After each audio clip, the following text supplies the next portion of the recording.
Okay, cool. Good morning, everyone. I'm Eitan. I'm the director of Legalese. My background is I'm a commercial and entertainment lawyer, and I've been working as a lawyer for the last, gosh, it's going on a decade. Time flies when you're having fun. Um, I consider myself an entrepreneur. Legalese is my, well, first successful preneur. Had a couple of failures in my wake. Most significant of which was blowing through R1 million of someone else's money in about a year. But we can maybe talk about that in a bit more detail. So yeah, that's my background. Cool, we got some more people slipping in here. Hi, Dr. Bengu, welcome. And our guest for today is Josh Alexandre. I'm going to let Josh introduce himself in a second. But Josh is someone we've been working with for a couple of years. He is a SaaS entrepreneur. His business is a platform and a software as a service. And today we're going to be talking about some of the challenges that Josh has had on his way to launching his business. Josh, do you want to introduce yourself? Yes. Hello, everyone. Thanks for joining. And Eitan, thank you for having me. Like you said, we've been working together for a while, and it's always great to chat to you about these sort of things, although usually we do it behind closed doors. I am the founder and CEO of InfoDocs, a online company secretarial software that helps companies in South Africa manage their basic legal requirements. Before that, I was a university dropout and self-taught company secretary for the purpose of InfoDocs. It's kind of hard to go any further into that introduction without getting sucked down an origin story or rabbit hole. Yeah, so I'll leave it there for now. Cool. So the idea of today's session is there's a couple of things, right? Like I want to introduce something new Legalese is working on, which I'll do at the end. It's a new podcast series that we're launching. I'm very eager to introduce everyone here to Josh and everyone watching the recording this, to Josh and the work that he's doing. But the general thing is that, so my belief is that running a business, just like anything in life, there's a skill set to it. It's kind of the reason why people become professional CEOs and move from one company to another being the CEO, because they, just like anything, like sport or like cooking or like music, practice makes perfect, and there is a skill and a science to running a business. And the reason I mention that is because in my mind, while all businesses are very unique, the business challenges that we arrive at are not always so unique. And so the challenges that we've had running a legal practice might be similar challenges to what Josh has had running a software company, which might be similar practices to what someone would have running a factory or a car dealership or a doctor's practice or whatever it is. And I suppose in this idea, digging into people's stories and learning about people's stories and their challenges and their experiences is something which I think can really help us with our businesses as we learn aspects of as we learn how people have dealt with challenges in the past and how they've got through it. The other aspect is that I think also running a business or starting a business can be a bit of a lonely journey. So for me, just the idea that there's people have been through similar challenges in the past, and hearing about the way that Josh might have been through similar challenges to what you're going through might be something which resonates with you. It might be something you can learn something from. So that is the concept of what we are doing here today. Josh, what I want to ask you to kick things off is tell me a little, I know you answered briefly, but tell me a little bit about yourself. Where do you come from? And yeah, what's your background? How did you land up starting InfoDocs? And I suppose with that, maybe before you do that, maybe you can just explain what InfoDocs is.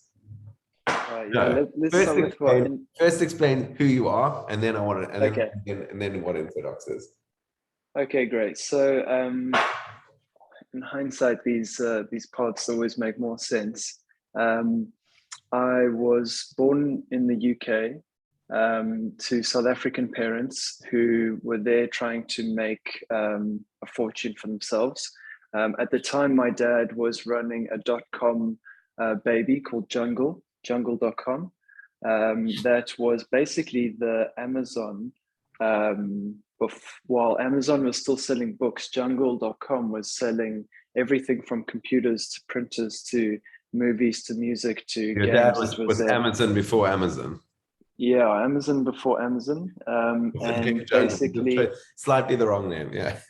Well, actually, the name was on purpose. The name was directed at Amazon. It was meant to be, if you're the Amazon, we're the jungle. We'll be the everything store. Yeah, yeah. And so that was that was his first big successful startup.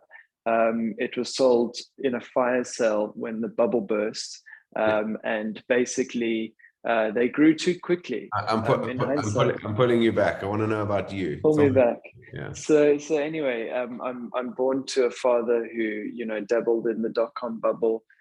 When I was about 8, we moved back to South Africa, and when we got here, he started a company called Guest Review that does guest feedback for hotels around the world. That was where I grew up. Learning about the SaaS business model, the software as a service business model, the beauty of a business model that can scale like that, where you can sell something for, a nominal price to a huge number of customers. And so that was where that example was set for me. Growing up, there were lots of startups or small businesses that I did, most of which failed. Some of which broke even, and the odd one would leave me with some cash to buy Christmas presents with or something. And then after school, took a gap year, traveled, learned a lot, realized most of us are dealing with the same human condition wherever you are, in whatever circumstances. And when I came back to study, the idea was to study while I built a startup. To find co-founders, to learn a bit, but basically just to give myself something to keep me busy, or something of a safety net while I, took a leap on a startup. We had a startup in Stellenbosch called Dogbox that was going to do student accommodation. And I'm going to bring you back again. I think this might be a feature of today. I'm going to keep bringing Josh back onto the chain over here. So you go study, and then did you land up finishing your degree? No, not at all. I did a year at one university, moved to another, and then dropped out to work on InfoDocs. So you fit as one of these founders, one of these university drop-ups who started a company, who wanted to learn about running a company, and in university you started your business.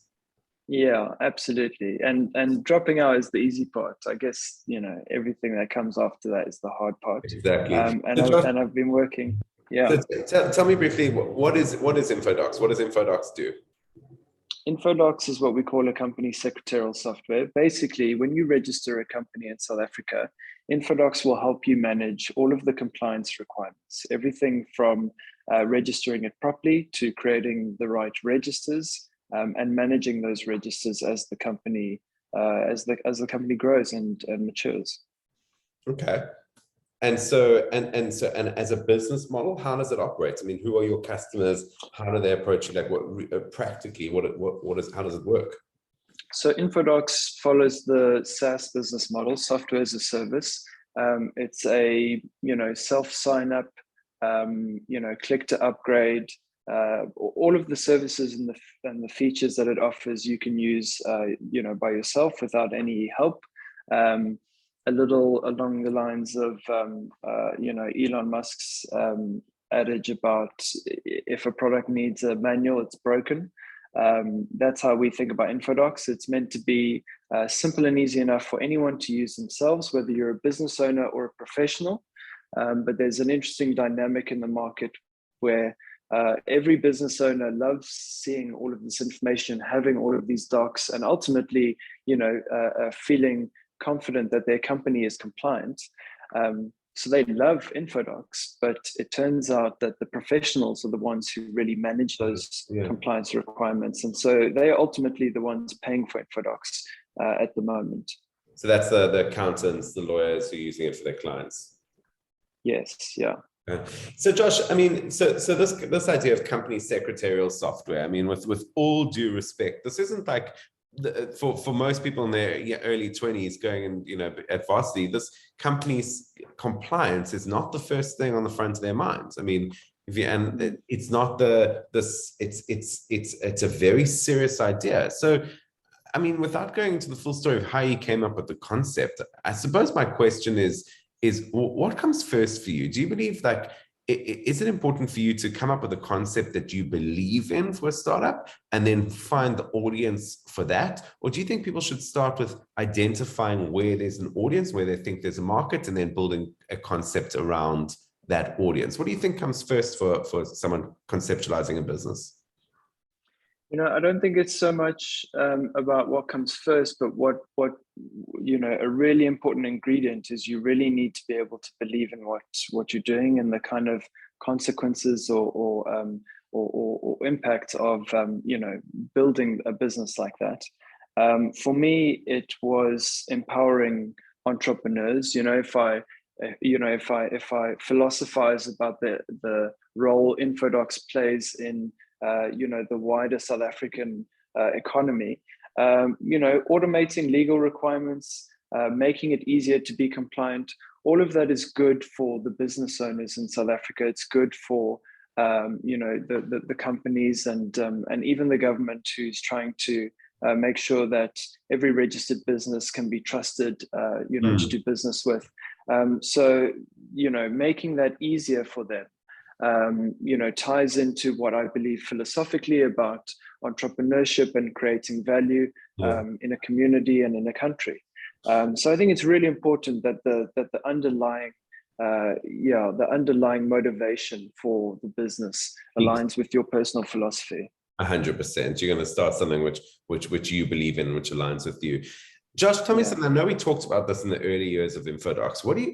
So you've got a concept, you're going to take it to market, you think it's a good one, you think people are going to buy it. What do you understand of this idea about product market fit? How did you know when you had product market fit for InfoDocs, and how did that change over from where you started it to when you were able to start really adding customers? So I just have to dig a little into the origin to answer this question, because the origin kind of set me in the wrong direction to a degree, and it ties into that market dynamic with business owners needing access to this type of information and documents, but not being the ones actively managing the requirements. So InfoDocs was started because my dad, who was running this hospitality startup, had a company registered in South Africa and a company in the UK. The UK company owned the South African company, and ultimately he had to manage the compliance of both. In the UK, the government makes it very easy. Their tech is is quite world class. They make it as easy as possible to be compliant, and yet he was still paying for a service, a software solution that helped him with his company secretarial. In South Africa, the government, try as they might, are usually a bit behind in terms of tech and all of that. And so managing his compliance here in South Africa was a bit more difficult, and there was no product that a business owner could use to manage their own compliance requirements for a company.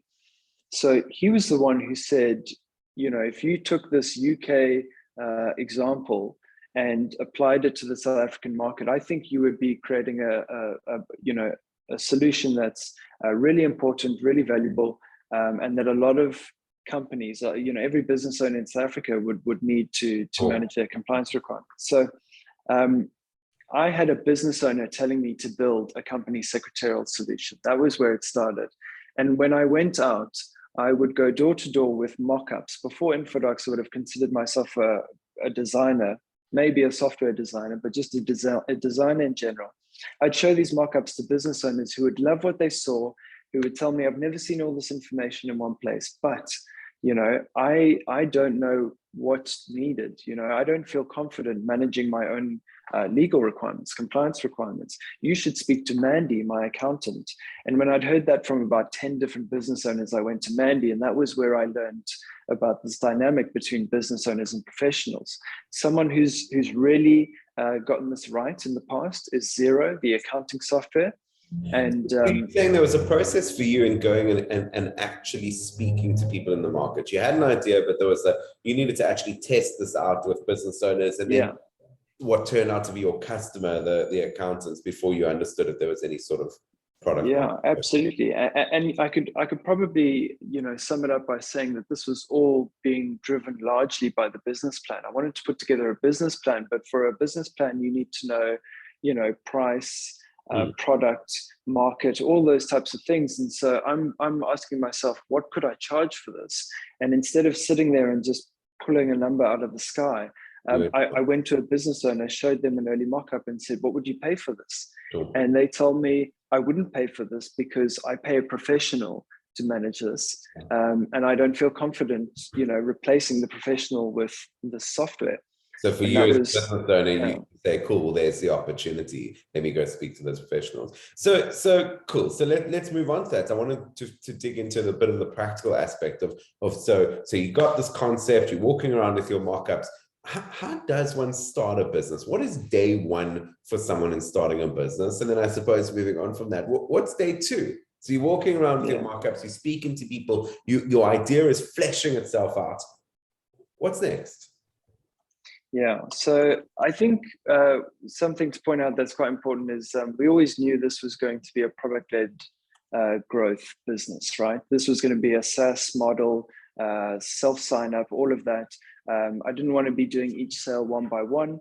And so, if you're thinking about what you need to do at the very beginning to get the ball rolling, you kind of need to do a lot of basic work just to create the landing page, the website where someone can actually click sign up, where they can see something of the product enough to get them interested.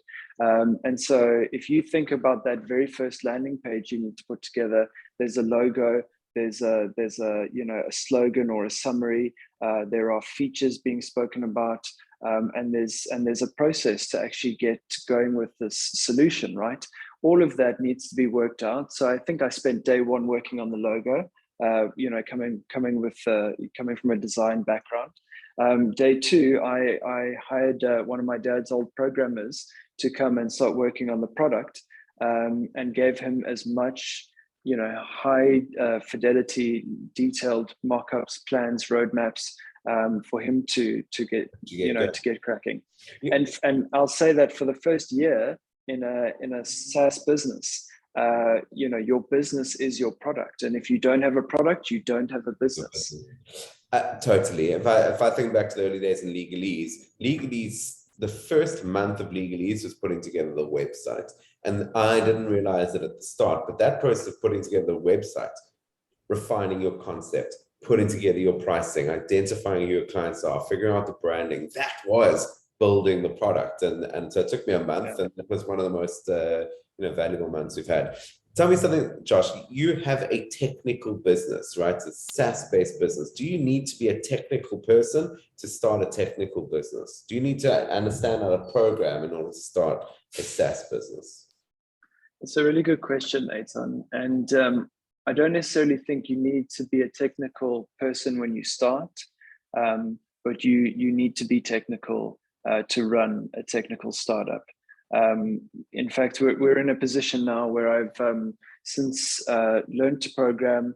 I know our app like the back of my hand, and I'm currently running lead dev, in an interim period. But it means that when there's a problem or a decision to be made, I'm not completely in the dark. I can actually weigh up some of those variables myself. I can look into how big or how critical or how urgent, or how easy it would be to fix or build something. And I have seen technical startups with non-technical founders or CEOs, and it is painful. It is really painful. And it's far better, in my opinion, to take on the challenge of learning as you go. You're going to have to learn as you go, in many fields, in every field that you didn't know about before. Let's speak about you personally. Where did you learn how to program? So I, coming from a design background, as the product developed, I would have lots of feedback about the design and less about the logic and functionality. and trying to get this product to market as quickly as possible, the programmer would often tell me, you know, don't worry about all of those styling edits. You know, they're just going to slow me down. Let me focus on the functionality, keep pushing this thing forward. You know, but it bothered me so much that eventually I actually managed to get access to the repo. You know, someone pointed me to where all the styling was happening, and I slowly started to learn a bit of HTML and CSS just so that I could fix some of the design elements on the front end of this application. And that was my introduction. Eventually, I realized that oh, here's you know, where that button ties in, and you know, if I Google it, I can understand what's going on here. It's a little like I'd hired a programmer to come and build a whole hotel, and you know, every time I went to go and visit him, he would be making big decisions like what type of bricks to use, you know, which from afar it's like, just pick one and build the hotel, you know, stop wasting time. But he was saying, no, this is really important. So for you, you learned to program through InfoDocs on the job. Yeah. That's Incredible. I did try to teach myself to program a little before. There were probably 3 or 4 or 5 courses that I'd started and never finished. I'm more of a type of person who, you know, is motivated by a goal that I'm trying to achieve rather than a certificate or a skill. Okay. So you got the concept, you got the initial part of the build, you're working on it. How did you fund InfoDocs, the initial part of InfoDocs, firstly? And then secondly, how is it that you've continuously thought of funding around your company, specifically in a market like South Africa, which we know doesn't have a massive venture capital industry? How have you gone about thinking about funding and capital for your business? So this is always a really difficult you know, question or challenge for founders to navigate. In the early days, we had you know, some potential investors who said they loved the concept, they were interested in the business, and we struck a kind of handshake deal with them, my dad and I, that they would fund the business and we would build it, and we would, you know, split it 50-50 or something like that. That deal went sour in the first 2 or 3 months. Just who was going to foot the bill at the end of the month became a question that we had to ask every month. And so very quickly, you know, we ditched that deal, and my dad and I started funding it out of pocket. At the time, there was only one salary to pay. It was this loan developer I'd hired to build the application from scratch. I didn't take a salary. I moved home. I was living at home. I was squatting in my dad's office, and he had one extra salary to pay, which was our developer. And we existed like that for at least a year, maybe 2. You know, and during that time, I was trying to raise money. I would go to, you know, any wealthy businessman in the area. I had a pitch deck. Usually the pitch deck would actually, it was a double-edged sword. I would present InfoDocs using this beautiful presentation, and the first question they would ask me is, who did this presentation for you? I'd say, no, I did it. And they'd say, oh, do you want a job? I'd say, no, I don't want a job. I want some funding, you know. But trying to, you know, I mean, that's fascinating. It's like you were able to build belief in yourself before you were able to build belief in the concept, right? Yes. And I think what is interesting for me, because I think the idea on funding, right, is you're looking for someone that understands the concept and buys into the entrepreneur. At what point did that start to shift for you, that people bought into you and bought into the concept? Long after. In fact, that shift only happened after we'd started generating revenue, after we pretty much no longer had a need for funding.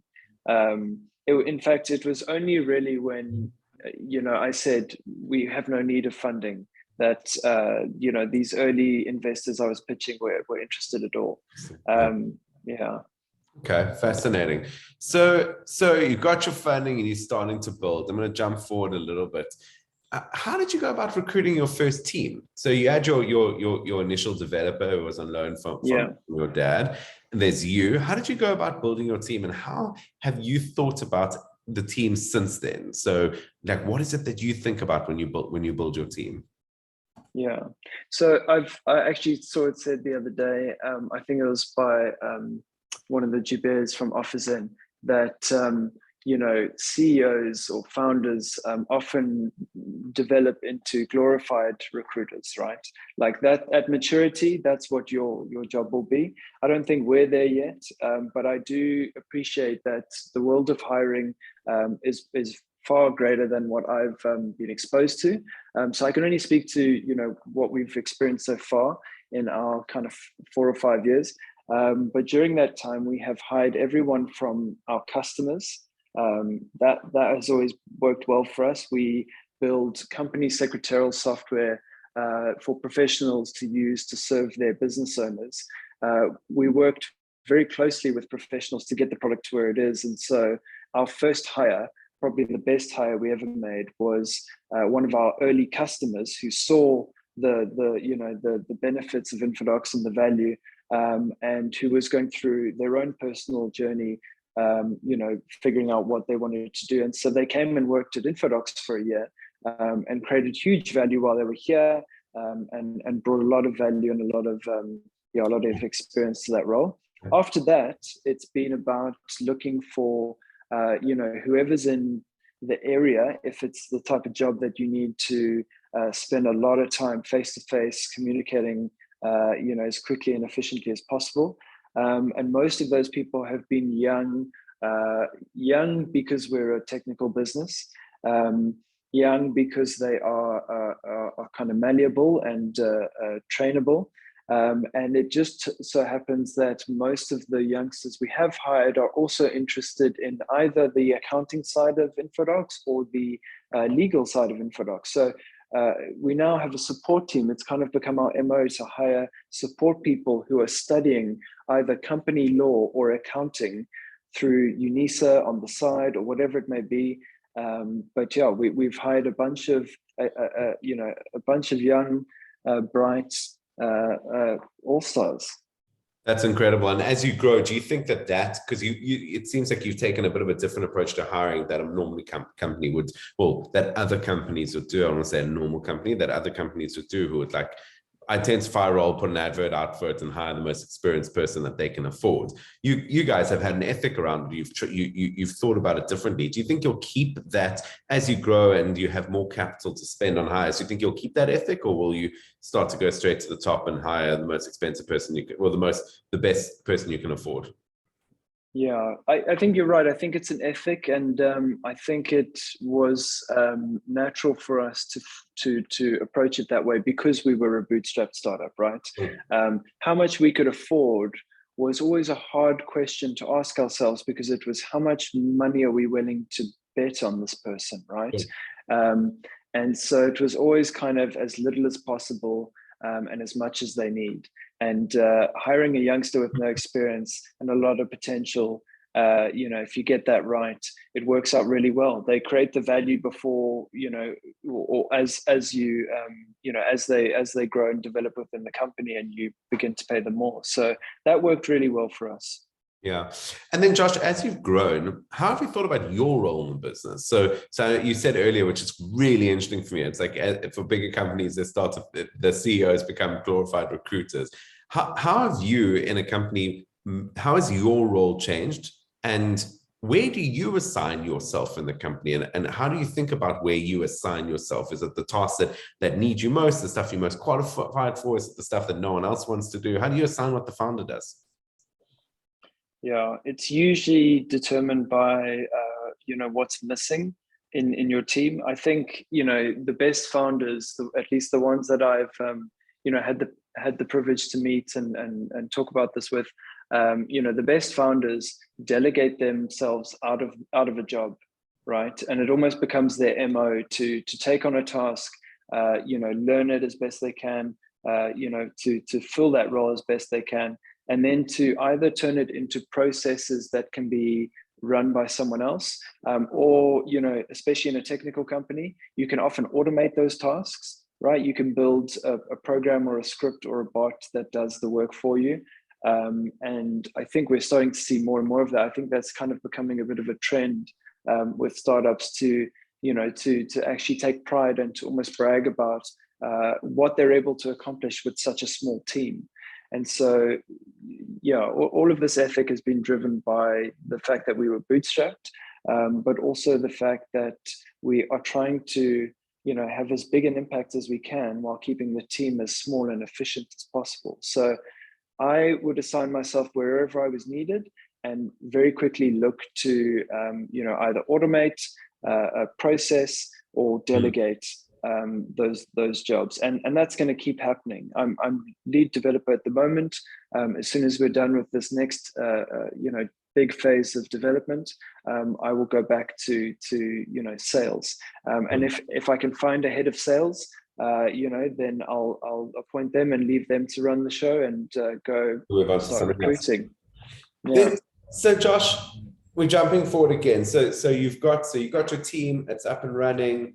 You're filling in the gaps where you need to. You got some money to use. How did growth start for InfoDocs? Was there a moment when you're like, this is traction, or was it a slower thing? And is it a continuous thing? At what point did you realize, okay, I'm not going back to varsity. This is what I'm doing. It's growing. How did that work for you? So 2 questions in there. To answer the latter, I decided I was not going back to university, and this was going to be it before I dropped out. Right? That whether like, this works or not, you got to put everything into this. But when we started to see growth, was probably about 2 years in. So it took us about a year to get our first version out. It took us about a year to get any of our kind of any real sales. And that's part and parcel with the SaaS business, right? If you're selling, if you're selling cars, you really want a success in month number 1. But if you're doing a SaaS product, you're waiting 2 years until you've got anything which someone can buy. Hence why it was so hard to convince any wealthy investors in the area who had been running a farm or a dealership or something like that. When you say the area, what area? I'm based in Port Alfred in the Eastern Cape, so it's Port Elizabeth, East London. There's not a lot of tech venture capitalists. It's just basically you and your dad. Yeah, basically me and my dad. There are a few others, but very few that have ever cut their teeth on a SaaS business model. So trying to show them a forecast that said for the next 2 years we're going to burn money. Yeah, and then it's going to turn. It didn't go very well. Even with my presentation. Yeah. So no, growth happened. Like 2 years in. I do have to say actually, because I've seen a lot of technical founders make this mistake where you think that just by making a product free, people will use it.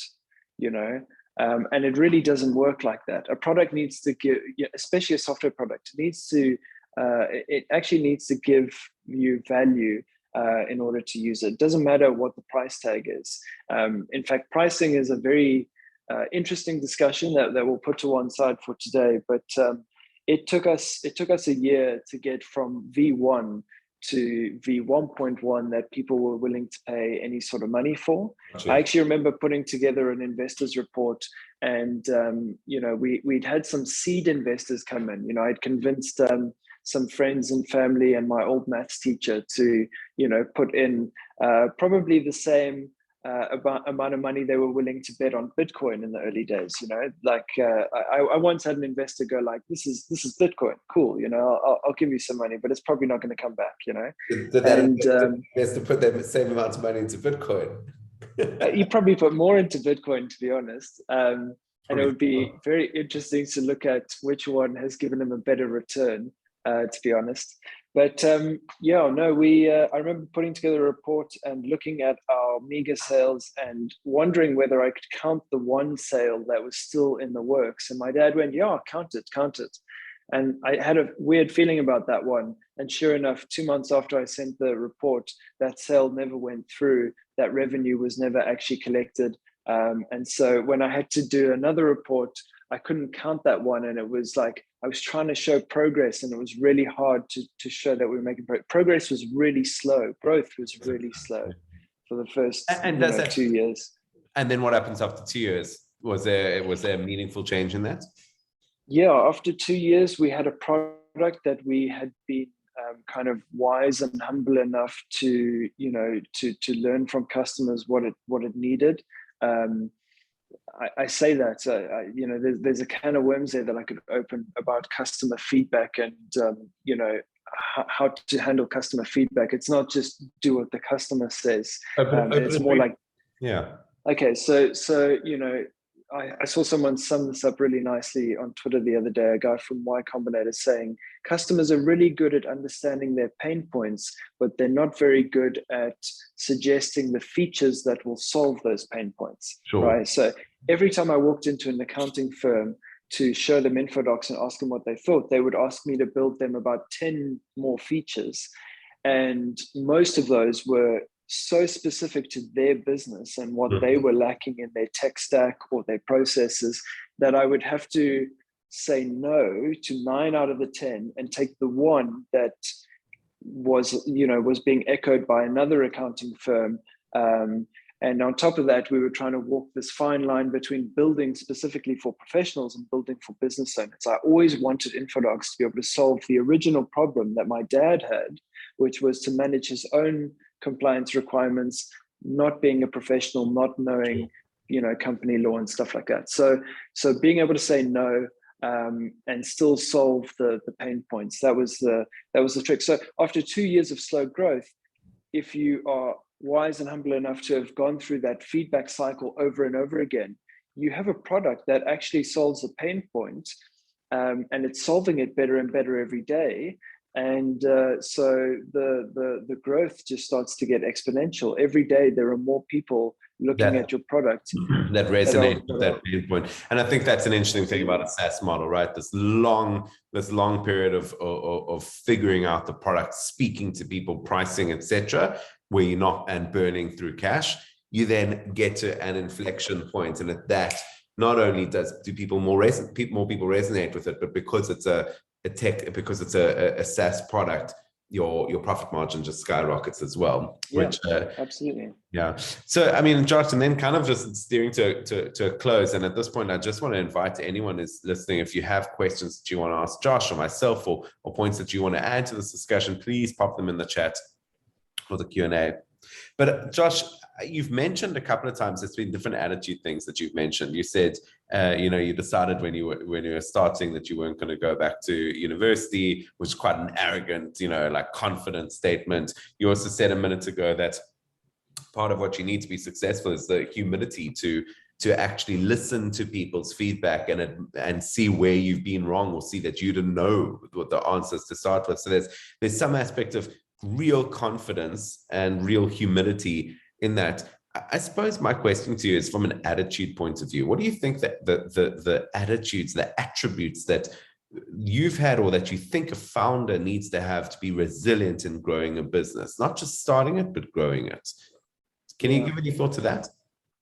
Yeah, absolutely. Like you say, I think, you need a little bit of everything. And probably, one of the most important ones, and you said it is resilience, just being able to keep coming back to this. A little like the Rocky quote, it's not how many times not how hard you can hit, it's how hard you can get hit and keep moving forward. But getting up and approaching it, you've got to be confident enough.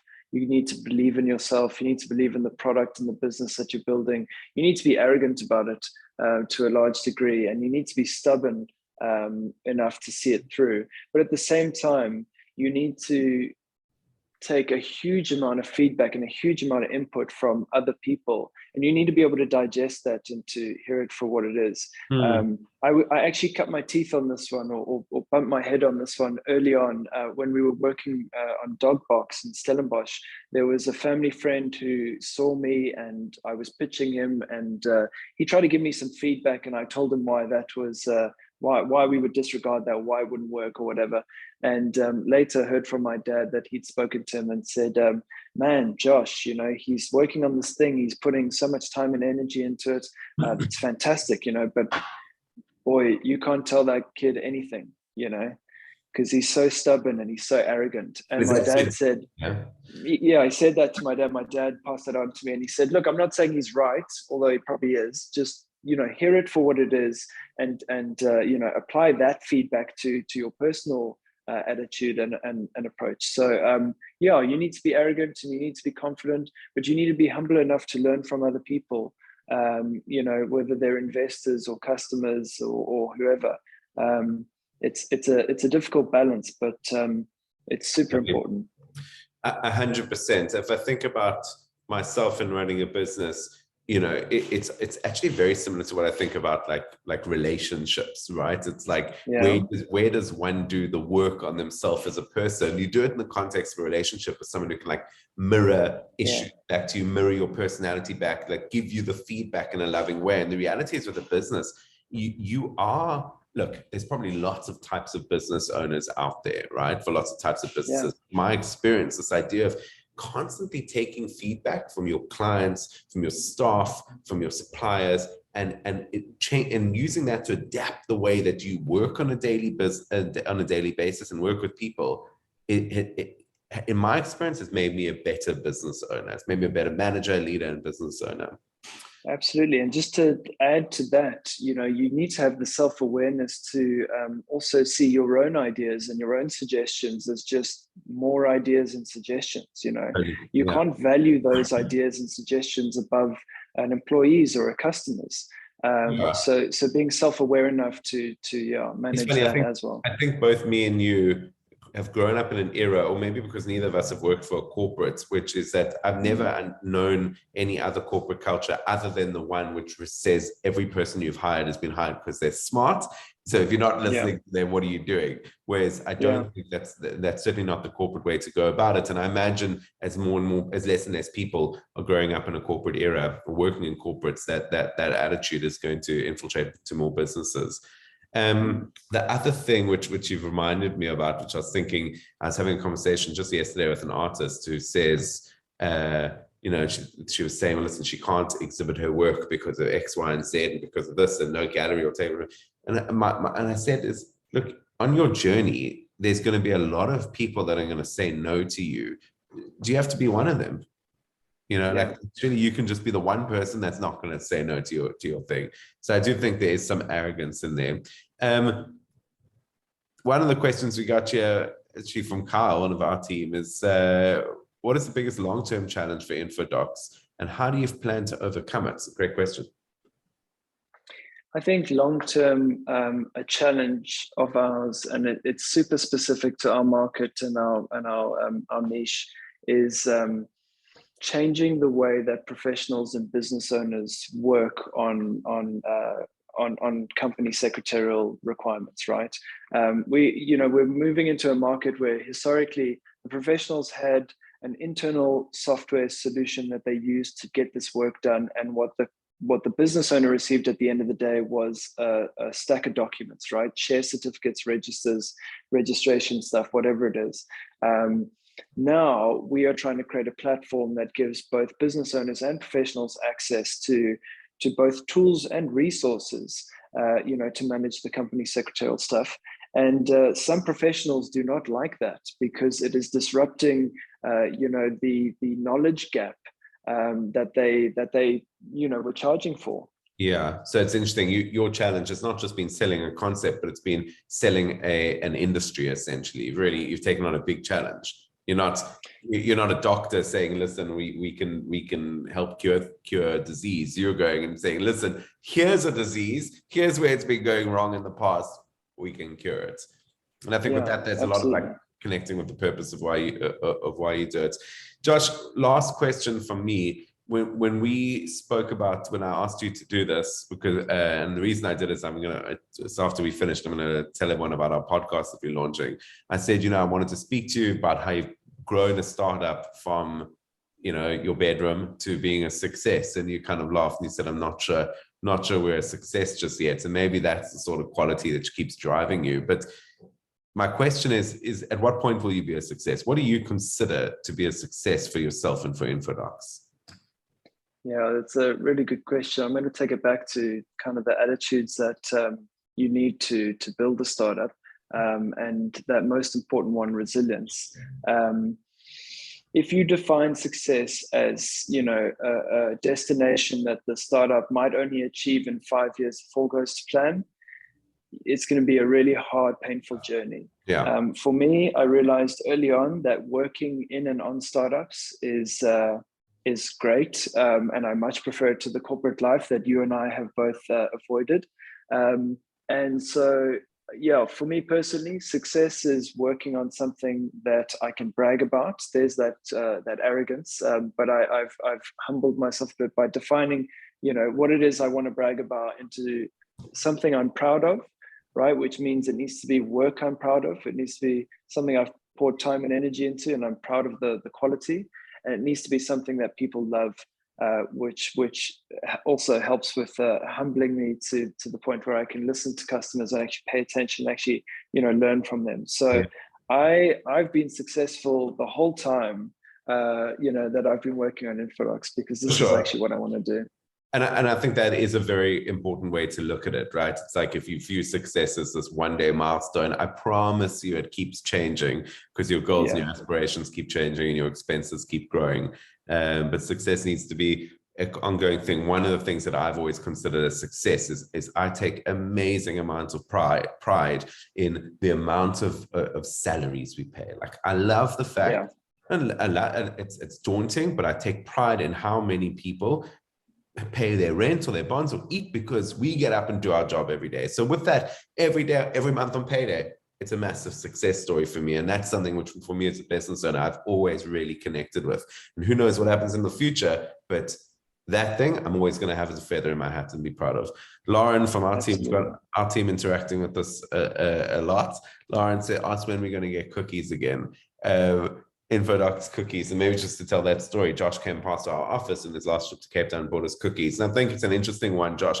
What's always seemed like for me, for you, it's like really interacting and building relationships with the people that InfoDocs work with is important to you. So while you are a digital product, you've always had the personal touch with people. Why? Feedback. The best feedback comes when you are, when your customers trust you, and when you can actually sit there and listen and learn and pay attention to what it is they're struggling with. So, like you say, we did a roadshow recently to get back into the offices with our customers to actually speak to them and learn from them. What is it that you need? How are we doing, and how can we improve?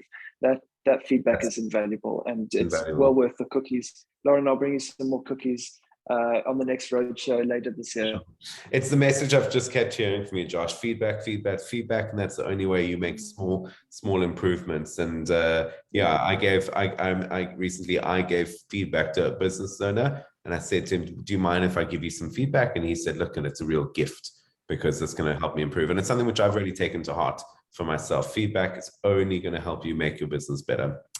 Josh, thank you. Thanks. I don't know if you've got anything, any major last things you want to add before we wrap up? Thinking a bit about the title of this webinar and trying to come up with a short answer, so too long, don't read or don't listen.